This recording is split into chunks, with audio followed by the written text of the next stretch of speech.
महाराष्ट्र की राजनीति में एक बार फिर सियासी हलचल तेज हो गई है। शिवसेना यूबीटी के प्रमुख उद्धव ठाकरे ने हिंगोली की जनसभा से ऐसा बयान दिया है जिसने राज्य ही नहीं बल्कि राष्ट्रीय राजनीति में भी नई बहस छेड़ दी है। उद्धव ठाकरे ने दावा किया कि शिवसेना के टूटे हुए सांसद भारतीय जनता पार्टी में शामिल होने के बजाय एकनाथ शिंदे की पार्टी में क्यों गए, यह एक बड़ा सवाल है। उन्होंने इस पूरे घटनाक्रम को ऑपरेशन टाइगर नहीं बल्कि ऑपरेशन देवेंद्र करार दिया है।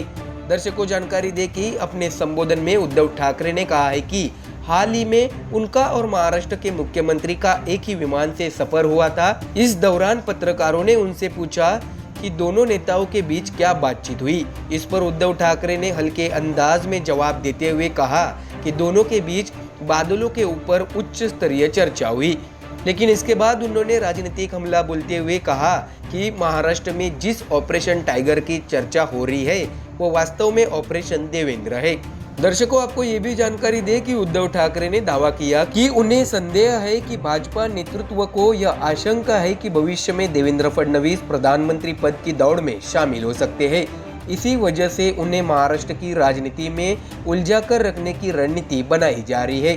ठाकरे ने आरोप लगाया कि इसी रणनीति के तहत शिवसेना के सांसदों को तोड़ा गया और उन्हें सीधे भाजपा में शामिल करने के बजाय एकनाथ शिंदे के नेतृत्व वाली शिवसेना में भेजा गया। हालांकि दर्शकों उन्होंने ये भी स्पष्ट किया कि यह उनका औपचारिक आरोप नहीं बल्कि उनकी राजनीतिक समझ और आशंका है। दर्शकों उद्धव ठाकरे ने सवाल उठाया कि जब फिलहाल कोई चुनाव नहीं है तो आखिर उनके सांसदों को तोड़ने की जरूरत क्यों पड़ी। उन्होंने कहा कि अगर भाजपा चाहती तो इन सांसदों को अपने दल में शामिल कर सकती थी, लेकिन ऐसा नहीं किया गया। इसके बजाय उन्हें शिंदे गुट में भेजा गया। ठाकरे का दावा है कि भविष्य में जब प्रधानमंत्री के चुनाव या किसी महत्वपूर्ण राजनीतिक फैसले का समय आएगा तब यही सांसद भाजपा नेतृत्व के इशारे पर मतदान करेंगे। उन्होंने आरोप लगाया कि यह पूरी रणनीति भविष्य की राजनीतिक व्यवस्था को ध्यान में रखकर तैयार की गई है। तो वही दर्शकों अपने भाषण में उद्धव ठाकरे ने ये भी कहा है कि पूरा खेल संसद में 2/3 बहुमत हासिल करने की कोशिश का हिस्सा है।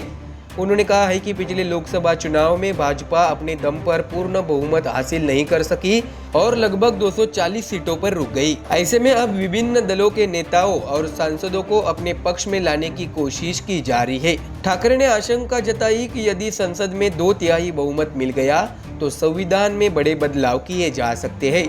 उद्धव ठाकरे ने महिला आरक्षण और परिसीमन यानी डिलिमिटेशन के मुद्दे का भी जिक्र किया। उन्होंने ये भी कहा है कि यदि भविष्य में परिसीमन लागू होता है तो देश की राजनीतिक ताकत उत्तर भारत के राज्यों की ओर अधिक केंद्रित हो सकती है। उनका कहना था कि ऐसी स्थिति में महाराष्ट्र समेत दक्षिण और पश्चिम भारत के राज्यों की राजनीतिक हिस्सेदारी और प्रभाव कम हो सकता है।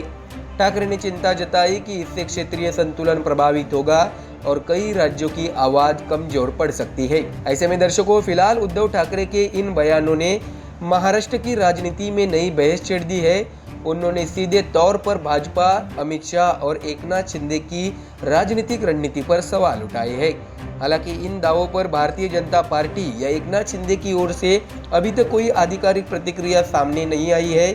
अब देखने वाली बात ये होगी कि क्या इन आरोपों पर सत्ता पक्ष जवाब देता है या फिर महाराष्ट्र की राजनीति में ऑपरेशन देवेंद्र बनाम ऑपरेशन टाइगर की यह बहस आने वाले दिनों में और तेज होती है। तो दर्शकों फिलहाल इस खबर में इतना ही। ऐसी ही हर बड़ी राजनीतिक खबर के लिए जुड़े रहिए हमारे चैनल MDR न्यूज के साथ। धन्यवाद।